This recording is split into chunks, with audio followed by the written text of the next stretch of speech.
प्रकरण 8. आळसावर मात करण्याचे उपाय. आळसासंबंधी व आळशी माणसांसंबंधी संस्कृतमध्ये अनेक सुभाषिते आहेत. आळशी माणसाला सुख मिळत नाही हे सांगणारे एक सुभाषित आहे.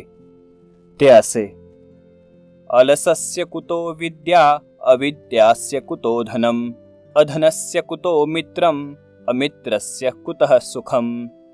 अर्थ: आळशी माणसाला विद्या कशी मिळेल? ज्याला विद्या मिळालेली नाही त्याला धन कसे प्राप्त होणार? निर्धनाला मित्र नसतो आणि ज्याला मित्र नसतात त्याला सुख कुठून मिळेल? नियमितपणामुळे आळस जातो.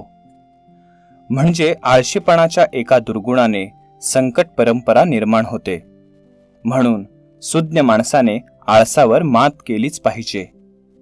त्यासाठी रोजच्या जीवनातील सर्व काम अत्यंत नियमितपणे करावे व टाळाटाळ करू नये. नियमितपणा जर पाळल्यास आळस पळून जातो. शाळेत वेळेवर जाणे, उरलेले काम व्यवस्थित करणे आळशी माणसाला जमत नाही. त्याच्या मनातला आनंद देणारे कामही तो वेळेवर करत नाही. म्हणजे 6ला चित्रपट असेल तर आळशी मनुष्य तेथे 6:30ला पोहोचतो व सुरुवातीचा चित्रपट त्याला पाहता येत नाही. कामात काटेकोरपणा ठेवा. आळशी मनुष्य हा आळशी माकडाप्रमाणे असतो. माकडेही पावसाळ्यात आडोशासाठी पालापाचोळ्याचे घर बांधू शकतात, पण फार थोडी माकडे घरे बांधतात. बाकीचे माकडे म्हणत राहतात की अजून कुठे पावसाळा आला आहे, बांधू उद्या घर. पण हा उद्या कधी उजाडतच नाही. आळशी विद्यार्थी म्हणतो, अजून कुठे परीक्षा आली आहे, खूप लांब आहे, आत्तापासून कशाला अभ्यास, ऐन वेळे पाहू. मग हा आळशी विद्यार्थी कॉपी करून पास होण्याचा प्रयत्न करतो. पेपरात त्याला काही आठवत नाही, मग तो निश्चितपणे नापासच होतो.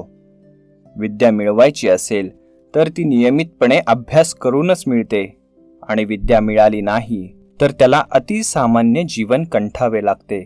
म्हणून तुम्हाला आळसावर विजय मिळवायचा असेल तर वर्तनात अतिशय काटेकोरपणा हवा. आळशी माणूस सकाळी उठल्यावर दात घासायचाही आळस करतो. तो नियमितपणे कपडे धुत नाही, तो गलिच्छ राहतो. काम नाही तर जेवण नाही. आळशी माणूस नेहमीच श्रम केल्याशिवाय भोजन घेतो, कारण शरीर जिवंत ठेवायला भोजन हवेच असते. दिवसभरात जर कसलेच काम केले नाही तर माझा माधव मामा त्या दिवशी जेवत नसे. कोणी आग्रह केला तरी तो सांगे, आज मी कसलेच शारीरिक व मानसिक श्रम केलेले नाहीत, त्यामुळे जेवण घेण्याचा मला आज अधिकारच नाही. तो सतत कार्यरत असे. झाडांना आळी बांध, वैरण कापून ठेव अशी कामे तो करायचा. एक दिवस त्याला कसलेच काम नव्हते. तेव्हा त्याने घरातील भिंतीवर राम पंचायतचे सुंदर व मोठे भव्य चित्र रंगवले. हे चित्र रंगवायला त्याला 6 तास लागले. एका संस्कृत सुभाषितात म्हटले आहे की सतत उद्योग करणाऱ्या माणसालाच लक्ष्मी प्राप्त होत असते. याबाबतचा संस्कृत श्लोक आहे तो असा: उद्योगिनं पुरुष सिंहम उपैति लक्ष्मीर, दैवेन देयम इति का पुरुषा वदन्ति, दैवम निहत्य कुरु पौरुषमात्मशक्त्या, यत्ने कृते यदि न सिद्ध्यति को अत्र दोषः. अर्थ: उद्योगी पुरुष सिंहाच्या मागोमाग लक्ष्मी आपणहून येत असते. काय मिळायचे ते दैवानेच द्यावे असे आळशी व दुबळे लोक म्हणतात. म्हणून दैववादी विचार मनातून काढून टाका. स्वबळावर पराक्रम करावा. प्रयत्न करूनही यश नाही आले तर आपला काय दोष? संदेश एकच आहे, कार्यरत रहा. या श्लोकात उद्योगानेच लक्ष्मी म्हणजे धनप्राप्ती होते असे म्हटले आहे. आळशी माणसाचे वर्णन कापुरुष या शब्दाने केले आहे. ज्या माणसाला सतत उद्योगाची आवड असते तो मतिमंद असला तरीही सुखाचा संसार करू शकतो. म्हणून आळशीपणा टाळण्यासाठी संदेश एकच आहे, कार्यरत रहा. कोणते काम करावे हे समजत नसेल तर थोरांना विचारावे. घरात व कार्यालयात आजूबाजूला शेकडो कामे पडलेली तुम्हाला सहज दिसतील. जिथे जरूर असेल तिथे धावून जा. कामे सहज सुचतात. भारतीय जनता पक्षाचे उपाध्यक्ष बाळ आपटे तरुण असताना एका लग्न समारंभात मला भेटले होते. तेथे माणसे उभी होती व हॉलमध्ये कचरा पडला होता. बाळ आपटे त्या विवाह समारंभात पाहुणेच होते. त्यांच्या घरचा तो समारंभ नव्हता. त्यांनी लागलीच झाडू हातात घेतला व हॉल झाडला. एक सतरंजी मागवली आणि तिथे दोघांच्या सहाय्याने पसरली. इतक्या वेळ उभे असलेले लोक त्या बैठकीवर आरामात बसले आणि गप्पा मारू लागले. थोडे प्रसंगावधान असेल तर अशी जरुरीची कामे सहज सुचतात. जुगार, लॉटरी टाळा. जुगार, लॉटरी, रेस अशा झटपट द्रव्य मिळवून देणाऱ्या गोष्टींपासून लांब रहा.